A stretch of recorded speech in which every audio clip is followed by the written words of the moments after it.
Cultura Geral. Apoio Cultural.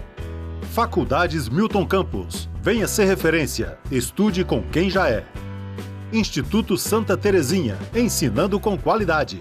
Mais de 40 anos de experiência em ensino fundamental.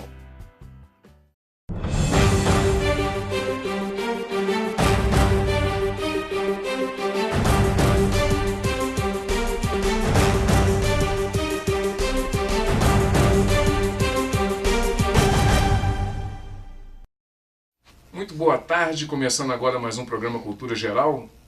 Hoje a gente vai discutir aqui, como foi combinado, como soltou aí no banner, né? E a gente vai tratar dessa reforma, dessa extinção do Ministério do Trabalho, que não é também bem uma extinção, né? Me parece que vai ter uma reformulação, ela deve perder, esse Ministério deve perder o status de Ministério e virar uma secretaria, alguma coisa do tipo, anexado, parece que, pelo que eu li, ao Ministério da Economia. Bom, é um assunto delicado, um assunto para quem tem um pouco de bagagem, para poder, pelo menos um pouco de bagagem para discutir sobre isso, emitir algum tipo de opinião, e para isso nós convidamos, né, o Paulo Henrique, que veio falar sobre esse assunto, e ele é da OAB também. Paulo, seja muito bem-vindo, é um prazer te receber. Obrigado, prazer é todo meu. É muito bom estar aqui, a gente tratar desse assunto. Acho que a gente está vivendo um momento assim tão volátil, né, da sociedade, não só brasileira, como mundial também, e esses milindres assim, sociais e de política vai pegando a gente no pulo, né? É um momento assim de apreensão nossa mesmo, assim, que milita no direito, e essas pessoas que estão no meio do direito, quando vê assim, essa possibilidade de extinção de um ministério tão importante, criado por Getúlio Vargas, por exemplo, dá algum tipo de insegurança, assim, não só para os trabalhadores, mas de cunho social também?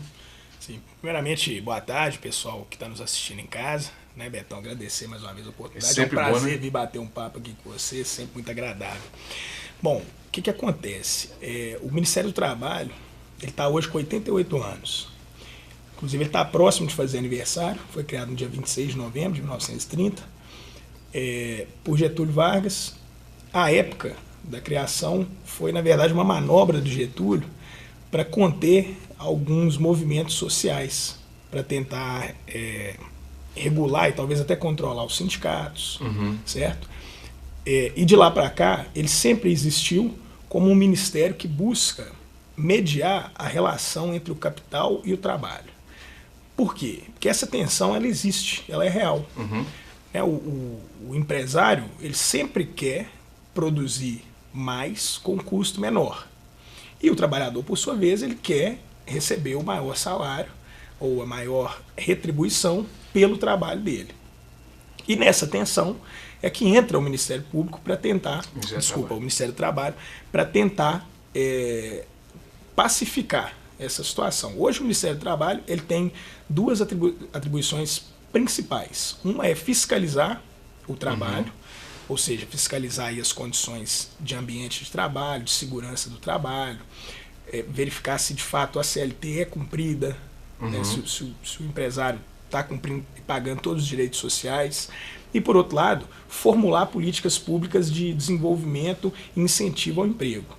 Então é o Ministério do Trabalho que é o grande responsável por tentar criar meios de combater o desemprego, por exemplo, sem prejuízo, é claro, da colaboração de outros setores do governo.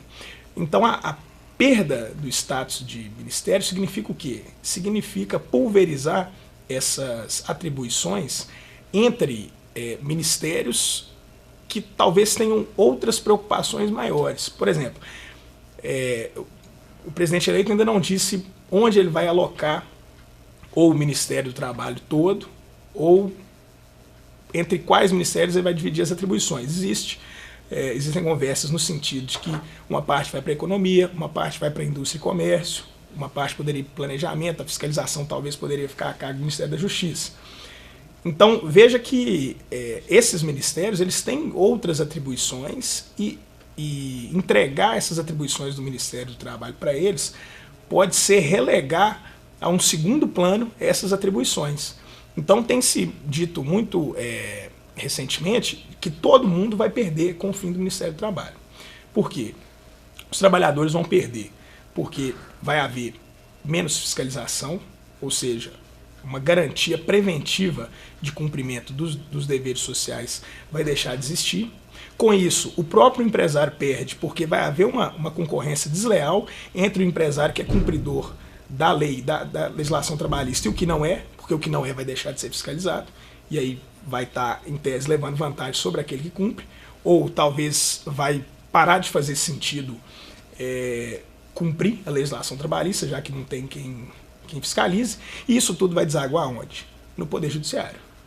Então a falta de fiscalização vai necessariamente aumentar o número de processos na Justiça do Trabalho, que agora está tendo reflexo da reforma propriamente dita, tendo uma diminuição nos processos, e talvez a gente viva uma virada nisso, justamente porque a falta de fiscalização vai necessariamente desaguar em processo na Justiça do Trabalho, cobrando aqueles direitos que não foram observados durante o contrato de trabalho. Ô Paulo, isso gera algum tipo de insegurança jurídica? Sem dúvida, sem dúvida. Primeiramente porque a CLT, ela remete ao Ministério do Trabalho diversas vezes, entregando ao Ministério do Trabalho diversas atribuições que hoje, dentre elas, tem a atribuição normativa de baixar portarias, instruções normativas que regulam o meio ambiente de trabalho, a segurança do trabalho. E aí isso vai ficar a cargo de quem? Porque a CLT diz que é atribuição do Ministério do Trabalho. E aí?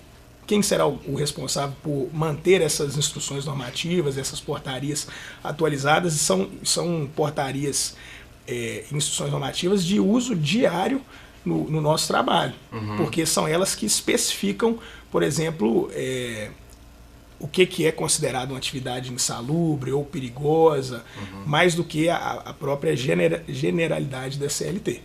Sim. Então isso ficaria a cargo de quem? Né?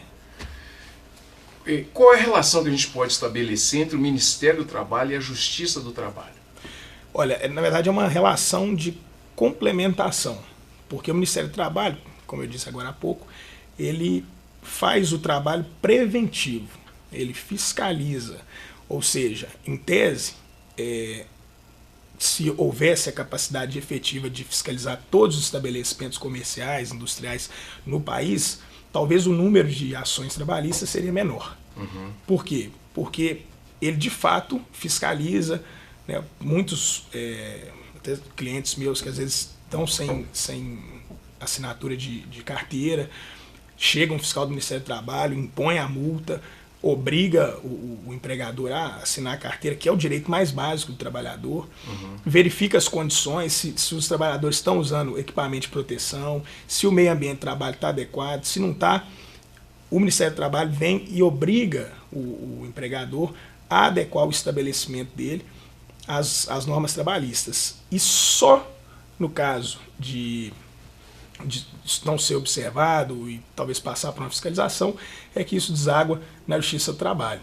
Então é o que cai naquilo que eu disse, que talvez a gente vai ter muito mais processo porque não teve uma fiscalização que poderia ter evitado que aquela situação fosse desaguar no Poder Judiciário. Nós podemos entender então que a função do Ministério do Trabalho ela é mais preventiva do que punitiva. Sim, sem dúvida, sem dúvida. E quem perde com isso seria não só o trabalhador, mas o empregador também perde com certeza, com certeza. Porque a gente sabe que existem as empresas cumpridoras, sérias, né, das regras trabalhistas, e existem aquelas empresas que estão sempre tentando dar um jeitinho de não cumprir, de se esquivar do cumprimento. Acha muito caro, acha que não vale a pena, acha que ninguém vai pegar, o que não é uma realidade.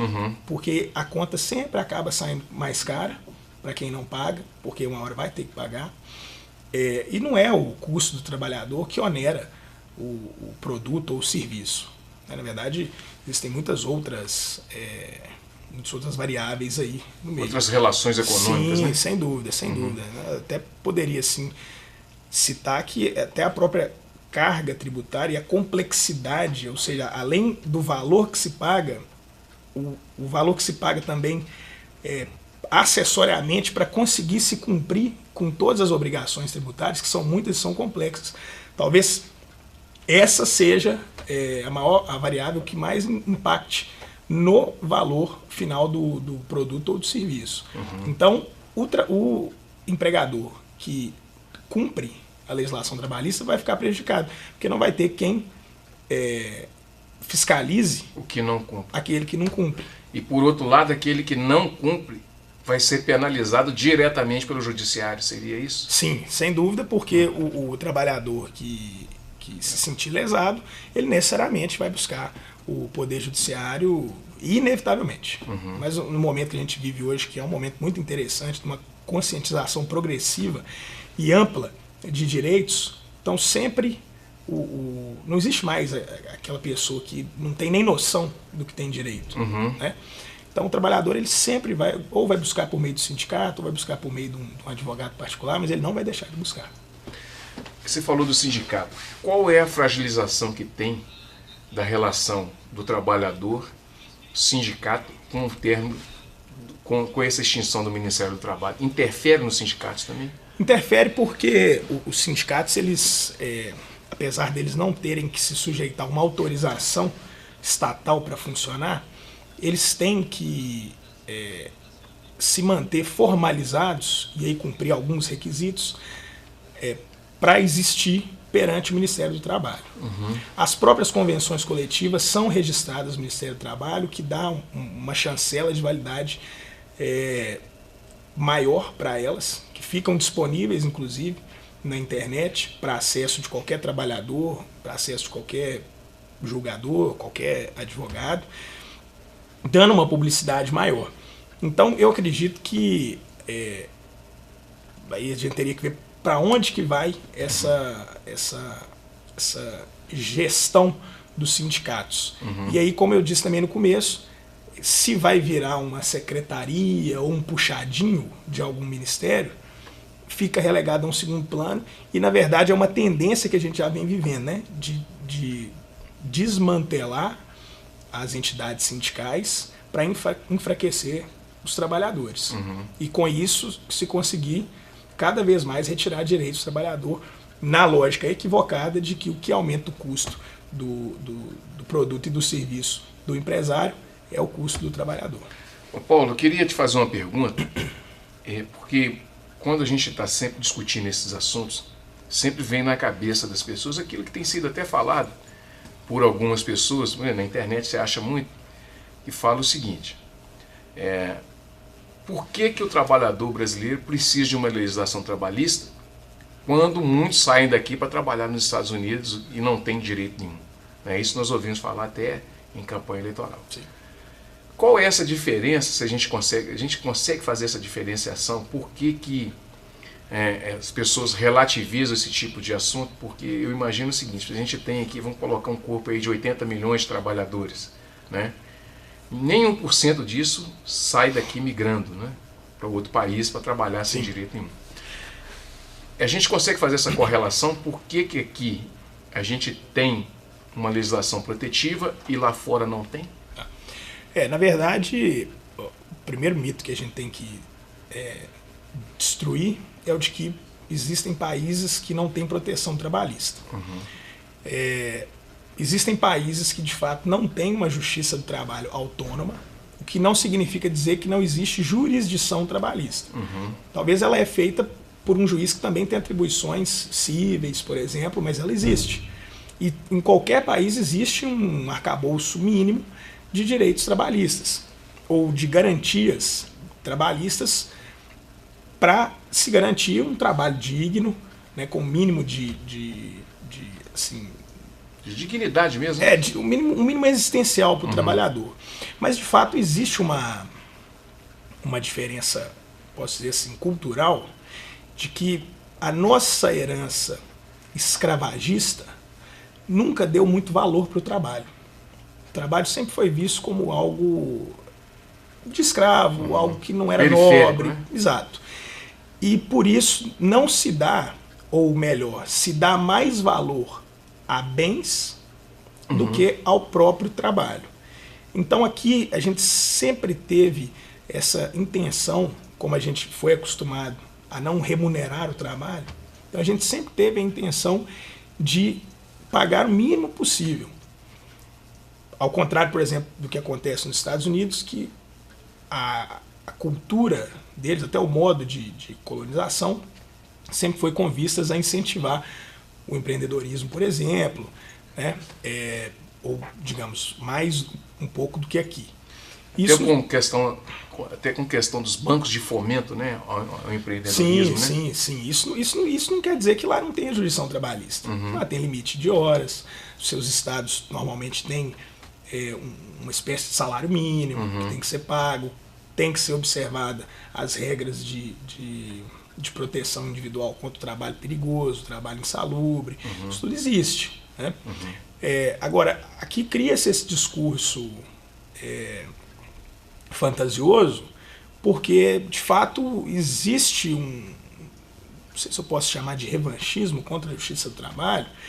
Teve até um deputado, um senador que falou que a Justiça do Trabalho entregou não sei quantos bilhões em sentença, então fecha a Justiça do Trabalho e entrega isso pro trabalhador logo direto, sem Justiça do Trabalho, que vai ficar mais barato do que manter a Justiça do Trabalho, quando na verdade a Justiça do Trabalho ela é um órgão jurisdicional e que, sem dúvida, se está mandando pagar é porque é devido. Existe essa cultura aqui de que tenta-se sonegar o máximo de direitos trabalhistas, e quando isso é cobrado na Justiça e é condenado, é a Justiça do Trabalho que é ruim. Quando, na verdade, o empregador que não pagou. Né? Então, assim, essa cultura nossa, essa herança nossa, ela nos levou a criar esse arcabouço protetivo, porque se deixar a conta do empregador, ele não te dá um capacete, ele não te dá uma bota, ele te manda ir trabalhar numa câmara fria com essa roupa que você tá. E isso aí, aí são dois problemas. O primeiro problema pessoal, como ser humano, do adoecimento, que vai ter necessariamente, e segundo, do próprio Estado, porque esse trabalhador adoecido vai buscar do Estado o tratamento de saúde dele. Né? Lembrando que lá fora tem muito subemprego, né? Sim. Que as pessoas, às vezes, saem daqui para trabalhar de uma forma precária, muito extremamente precária, né? Sim. Principalmente aqueles que entram ilegalmente em algum outro país. Eles se sujeitam a algumas situações que aqui no Brasil não se sujeitariam, e mesmo assim não são alcançados pela fiscalização. Né? O Estado não está tolerando esse subemprego. Na verdade, ele não está tendo como chegar a esse subemprego para fiscalizar, para punir quem está empregando e também não quem está aceitando subemprego, mas quem chegou naquele país por um meio ilegal. Bom, deixa eu fazer um intervalinho, vou fazer um intervalo aqui, daqui a pouquinho a gente volta com mais Cultura Geral, não saia daí.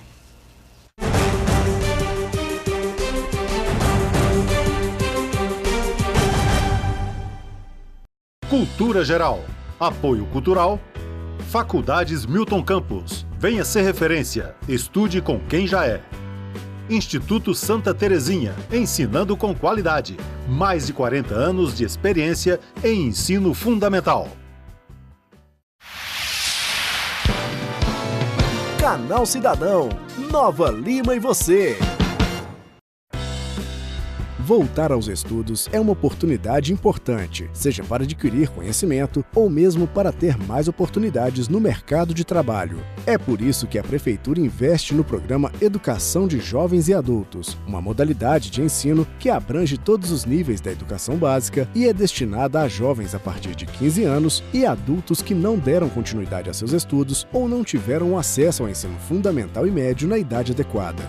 Para o governo é muito importante que nós não tenhamos analfabetos ou pessoas com baixo nível de escolaridade.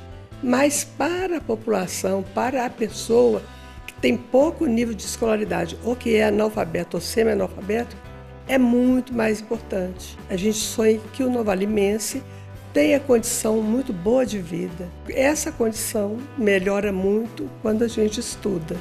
Para garantir esse acesso aos estudos, a Prefeitura oferece transporte e alimentação gratuitos aos estudantes. O cadastramento do 1º ao 4º período do ensino fundamental da educação de jovens e adultos vai até o dia 26 de novembro.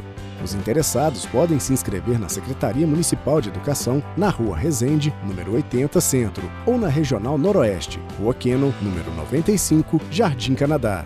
Nesse período, também será possível fazer o cadastramento do 6º ao 9º ano, que é oferecido nas escolas estaduais. Para se inscrever é necessário carteira de identidade, comprovante de endereço em seu nome ou no dos pais ou responsáveis, documentos originais. Em 2019, as aulas serão realizadas nas escolas municipais Cristiano Machado e Bem-vinda Pinto Rocha ou na Escola Estadual Maria Josefina Salles Ward. Saiba mais sobre as ações da Prefeitura em nosso site www.novalima.mg.gov.br, nas redes sociais Prefeitura de Nova Lima Oficial e no jornal A Cidade.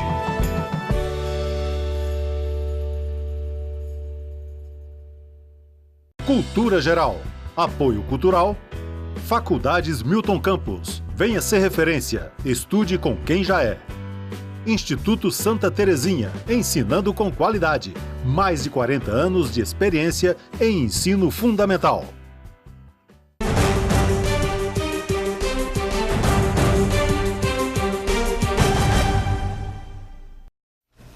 De volta com Cultura Geral. O Paulo, deixa eu rolar uma bola direto para você aqui. A gente precisa muito dessa proteção estatal. Nós vamos ficar vulneráveis assim, dentro dessa relação toda de trabalho, capital e regulamentação. Regulamentação com fiscalização.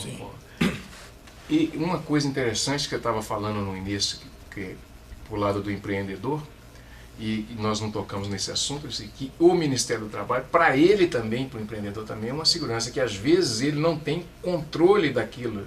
O cara tem 800 funcionários, ele não tem controle daquilo que está sendo exercido lá na ponta, né? Então o Ministério do Trabalho também pode sofrer, ele pode ser uma segurança jurídica para essas empresas também, né? Eu acho que a sociedade perde como um todo.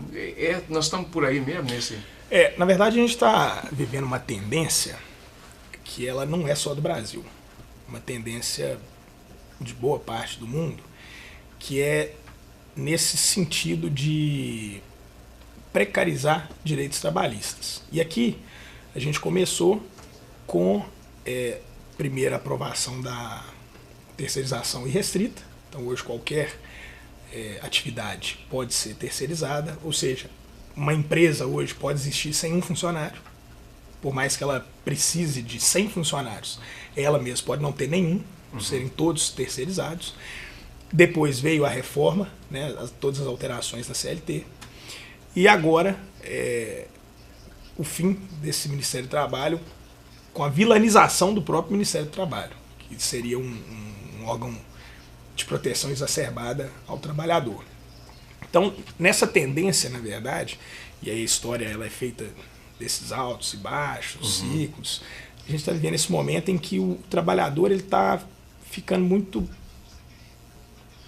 prejudicado mesmo, essa é a palavra, porque o trabalho, como eu disse antes, ele está sendo visto, o custo, né, do empregado, ele está sendo visto como o grande vilão da produtividade ou até o grande obstáculo ao empreendimento.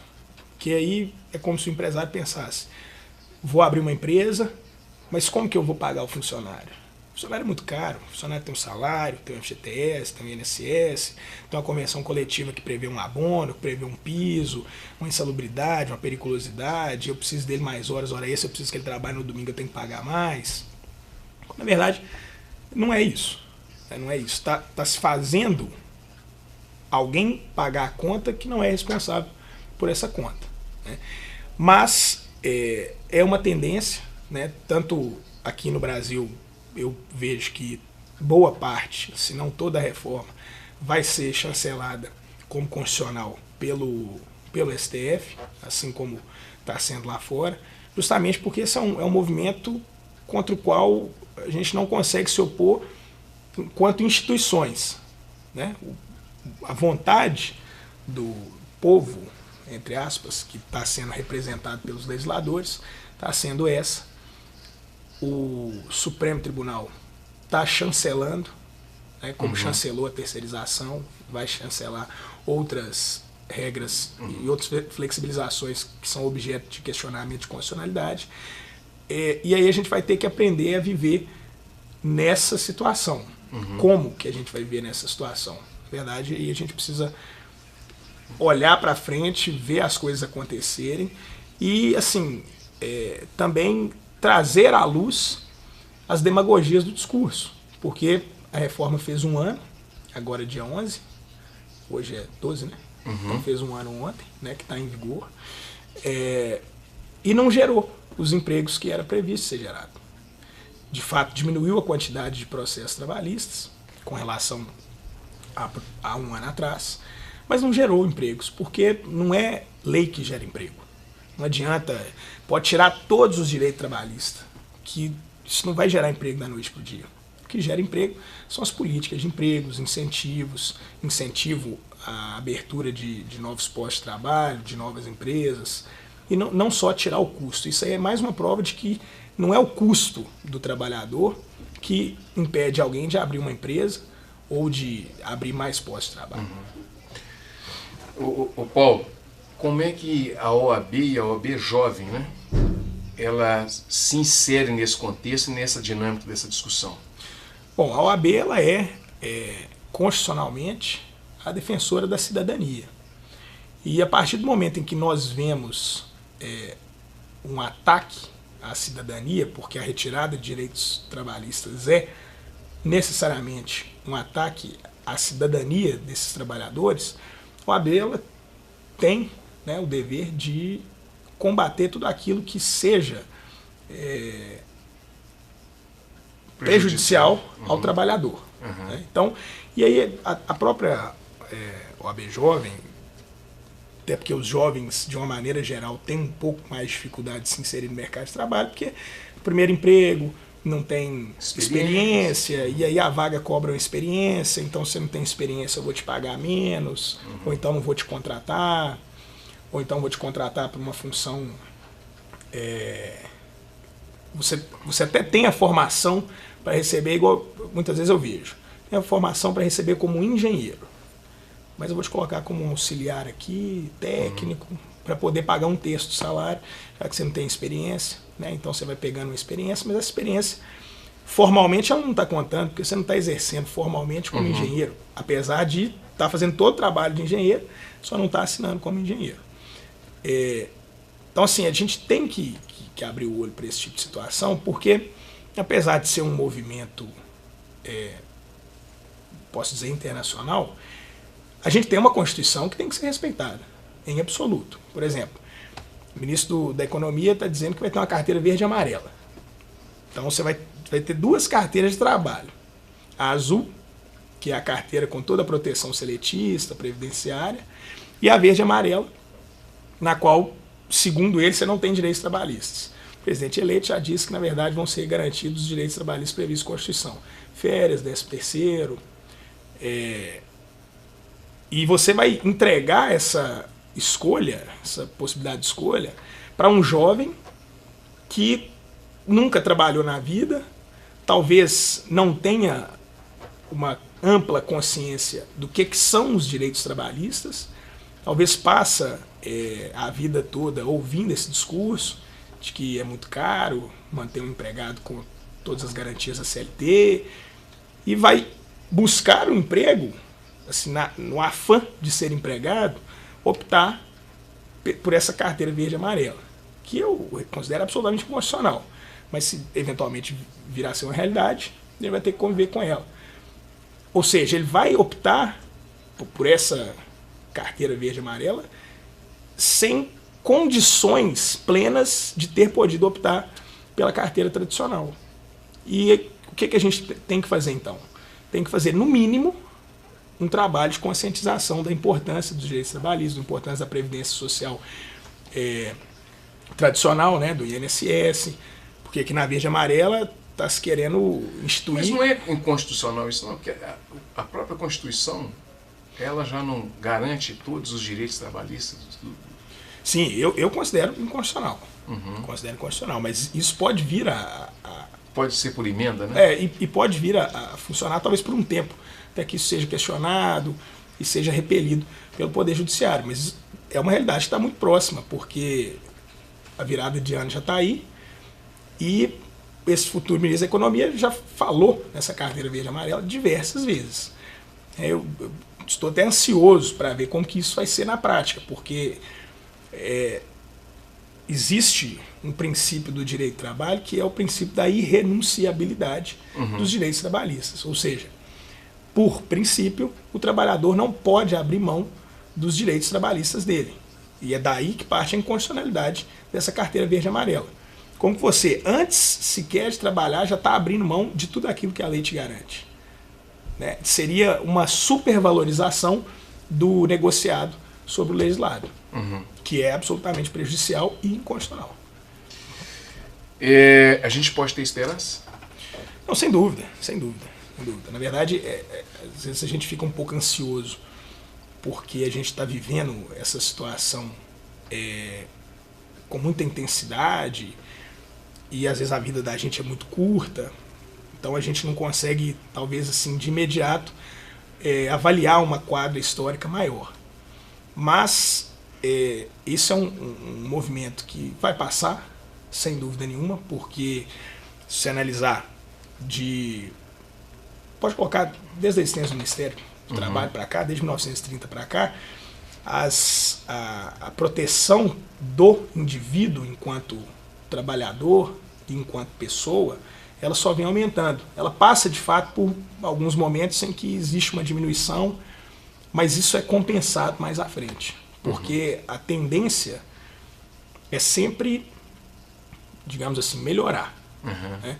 Mas a gente sempre tem esses momentos em que a gente dá uns passos para trás, mas acaba voltando, caminhando adiante novamente. O que a gente não pode como alguns fazem, né, abandonar o país, vou sair daqui se alguém for eleito. Na verdade, a gente tem que ficar para lutar por um país melhor. O que a gente pode esperar da OAB? Sem dúvida, sempre a proteção do cidadão, seja ele trabalhador, empresário, e a defesa intransigente da Constituição. Então, onde a Constituição for ferida, a OAB vai estar ali para poder combater, e onde o cidadão e a cidadã forem vilipendiados nos seus direitos, a OAB também vai estar ali para combater. Paulo, foi um prazer fazer o programa com você aqui. Prazer é todo meu. Falar dessa extinção desse ministério e falar dessa relação capital-trabalho, né, e sujeito é muito importante. Sim. Né? Vai ter mais vezes, obviamente, que você já veio e outras vezes aqui, desde a época do rádio, né? Desde o rádio. Bom, gente, chegamos ao final do programa Cultura Geral. Espero que vocês tenham gostado. Se faltou alguma coisa, vocês podem mandar um WhatsApp pra gente, um e-mail aqui para a TV Banqueta, né? E mandar pra gente, que a gente vai mandar pro Paulo, e o Paulo com certeza vai responder para todos vocês. Um grande abraço, até amanhã, se Deus quiser. Amanhã a gente vai ter um cientista político aqui, para a gente tratar também desse futuro nosso, desse futuro político que nos aguarda. Um grande abraço e até amanhã, se Deus quiser.